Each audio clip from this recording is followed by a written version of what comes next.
How's there? What business have ye on my property? And why this rather odd and strangely queer attire?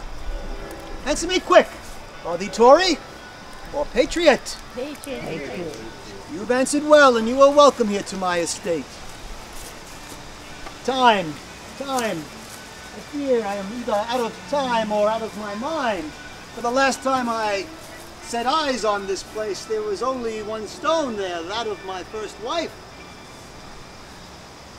Tell me, am I out of my mind or am I out of time? What year is this? 22. The year of our Lord, 2022. Why, that means I've been in the grave, in death's sleep for some 206 years. Tell me, but I beg thee to all temper thy replies with charity and dignity.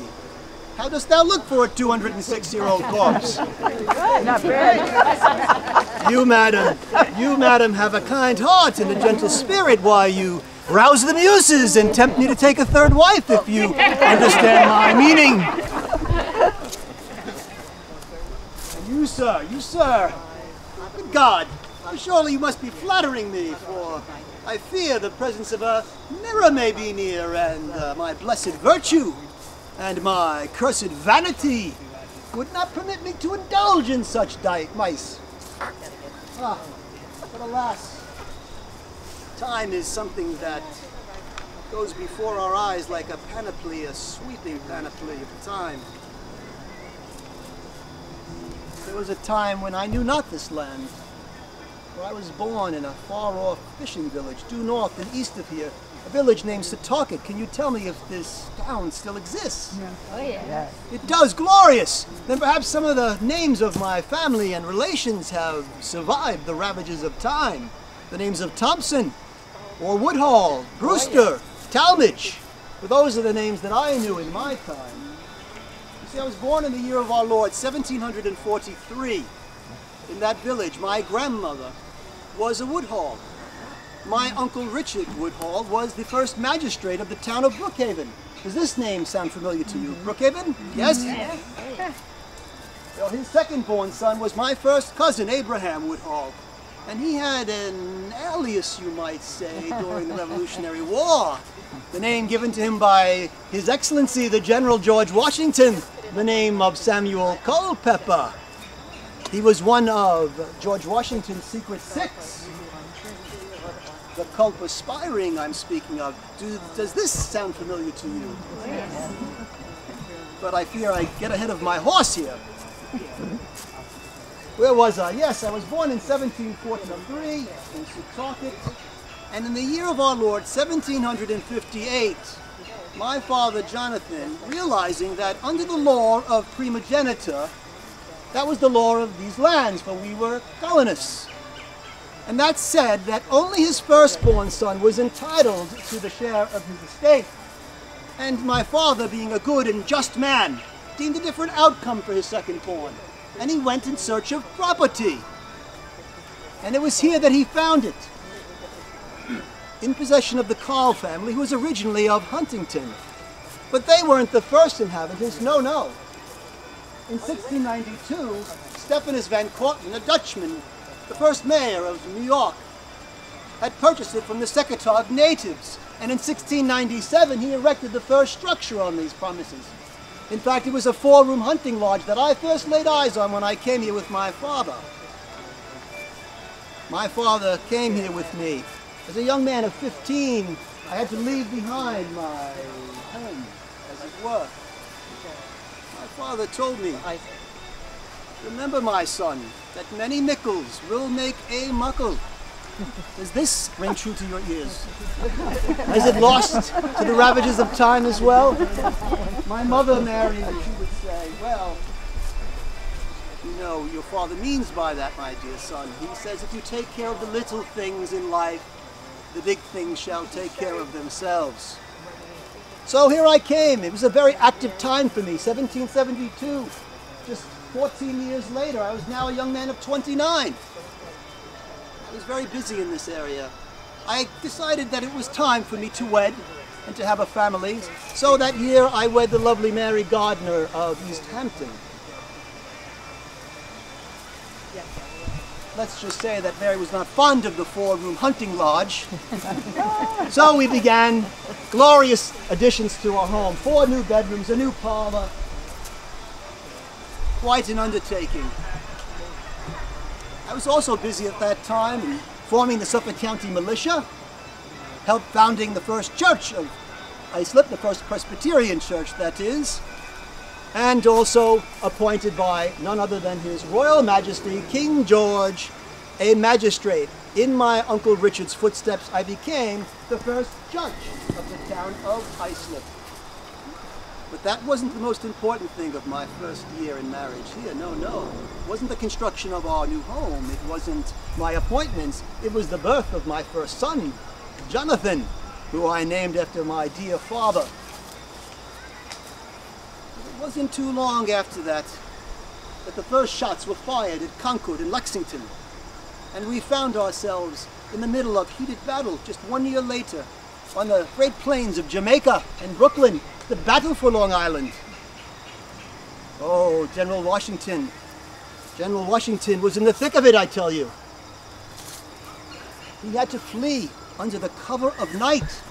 Across the East River he fled, under the darkness, right under the British noses, you might say.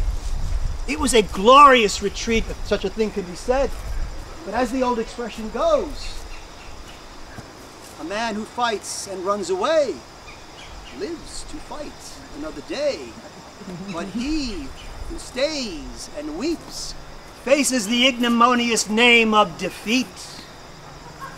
And so our glorious cause and struggle continued. It was not long after that General Sir Henry Clinton came to live on these lands with 300 redcoats. You see, the king had also passed a quartering act, which said that any British servant must provide shelter and food sources for His Royal Majesty's armies. And all of a sudden, my wife and I found ourselves, and second son now was born, relegated to the 3rd floor garret of our home.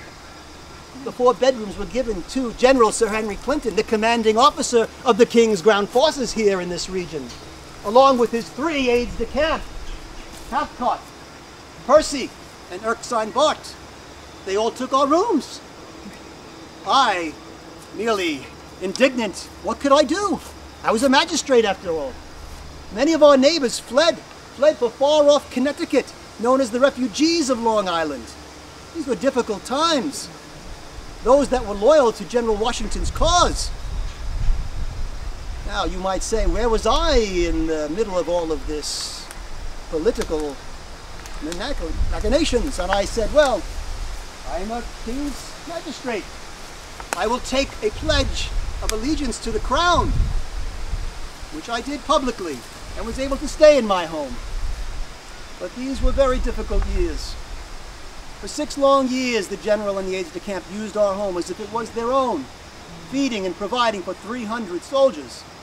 The land was not what you see today. It was glorious. It stretched 8.5 miles from the Great Bay to the south to Middle Island, 1.5 miles wide at its widest point. Perfect land for fishing and farming and fowling, to be sure.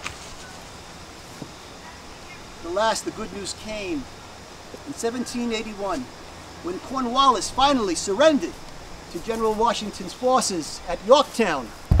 And it was then that we knew our struggle was complete. But it would still be 2 long years until we saw the last of the British fleet sail off for England. For you see, the king had promised that anyone loyal to the crown would be provided escort out and not be molested. So, until 1783, we waited 2 years. But at that point, many of our neighbors who had left had come back to reclaim their property and possessions. Well, they were scant to found, because many of their Tory neighbors helped themselves to what was left behind in those homes. It was scandalous, I tell you, scandalous. But just 3 years hence, in 1786, my beloved Mary predeceased me and left me a young father with 2 small boys to raise. How dare she break my heart and take the first plot in these hallowed grounds? Then good word came, in the year of our Lord, 1790, that His Excellency now, first President of our United States, was going to take a tour of Long Island. And he was stopping at the home of Robert Townsend in Oyster Bay, Raymond Hall. And out to Setauket to see my cousin Abraham Woodall and the Brewsters. And on the night of April 21st, 1790, the first President of the United States slept here at Apple Tree Wick, at my estate, and spent the night with us. And you see, in the great deity's providence, he turned what was once a day of great sorrow and mourning. For that was the day I lost my beloved Mary, April 21st, 1786. But on April 21st, 1790, it became a day of rejoicing for our family. If you tour my home, you will see all of the pictures of General Washington and the President of the United States. What a time, halcyon days, we said back then, halcyon days. I joined the state legislature, became an assemblyman. It was there that I met Captain Gilbert Bradner. And he happened to have a daughter who was unwed. 13 years my junior, mind you, still of childbearing years.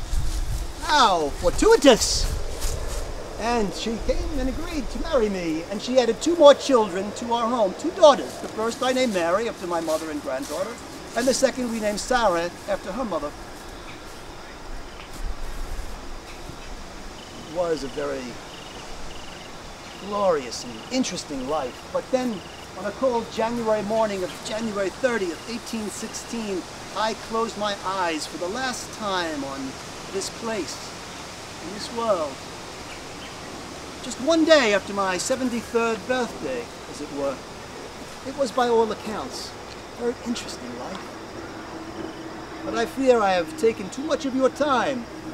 I must go back to my time, if it were.